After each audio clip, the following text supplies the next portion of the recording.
Надявам се решението да бъде положително, иначе просто сме извън всякаква логика на едно национално отговорно поведение. Вярвам, че Българската православна църква ще има достатъчно сили да поеме в тази правилна посока, да бъде църква майка.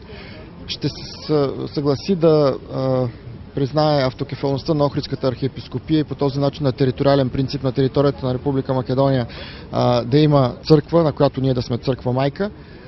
И по този начин се възстановява историческата истина. Разберете, не само заради това, че в рамките на българската екзархия, в нейните граници е влизала Охридската архиепископия, защото просто в момента тези наши брати имат нужда от помощ. Изоставяме ги толкова пъти. 1903, 13, 18, 44 година. И толкова пъти се е случвало в историята да имаме някаква, макар и индиректна възможност да сме в тяхна подкрепа и в края на краищата това не се случва.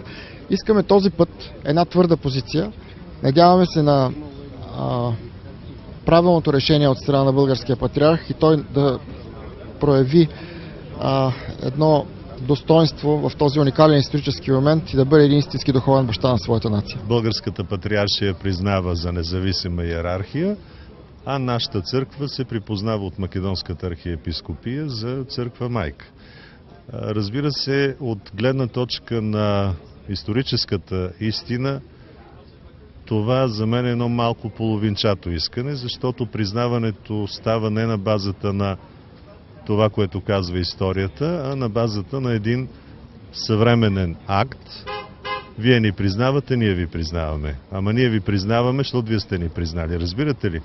В това отношение, да, писмото е историческо, защото за първи път официално се казва това, което всички знаем от историята, че иерархията на Македония, църквата на Македония води своето начало от българската църква и от българските диоцеси.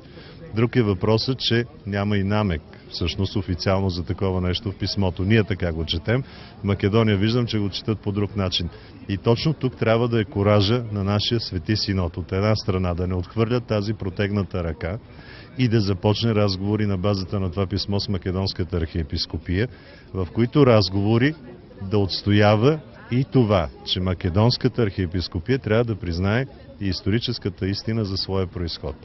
И едва след това, струва ми се за логично, да се започнат и консултации с останалите поместни православни църкви, а не първо да има консултации с поместните църкви, които всички знаем до какво ще доведат, поне една немалка част от тези консултации.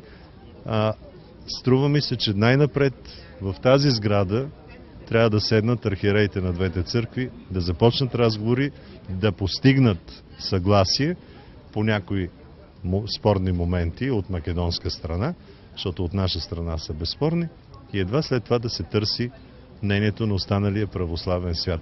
Всички тези заклинания на определени представители на определени среди, че ако нашата църква си позволи да приеме протегнатата ръка, тя сама ще се постави в изолация, това просто е несъстоятелно. Абсурдно е това да се случи, още повече, че имаме достатъчно примери в православието, как едни поместни църкви общуват с иерархии, които не са признати от всички други поместни църкви и помежду си те нямат никакъв проблем. Примера да речем е с православната църква на Америка. Едни общуват с нея, едни я признават, други не я признават, но визирам тези 14 поместни православни църкви, но помежду си те нямат противоречие. Никой не е поставил другата църква в схизма. Това са книги от времето на българската екзархия, книги отпечатване в края на 19 век в издателство Христо Г. Данов. Отидете, обиколете манастирите, църквите в Македония, ще видите по кои книги служат тези хора. Защо да им отказваме правото да имат легитимност? Още повече, че няма какво да делим. Когато те признаят Българската православна църква за църква майка, какво има да делим? Всъщност тези епархии в Македония бяха част от българската екзархия до 1913 година и бяха насилствено откъснати от България след Междусъюзническата война и след Първата световна война. Така че ние имаме един морален ангажимент към нашите сънародници в Македония. Вярвам, че ще вземе мъдро решение. Не мога да кажа дали е днеска. Известно е, че в църквата нещата не стават бързо и веднага, но те и в политиката не стават така.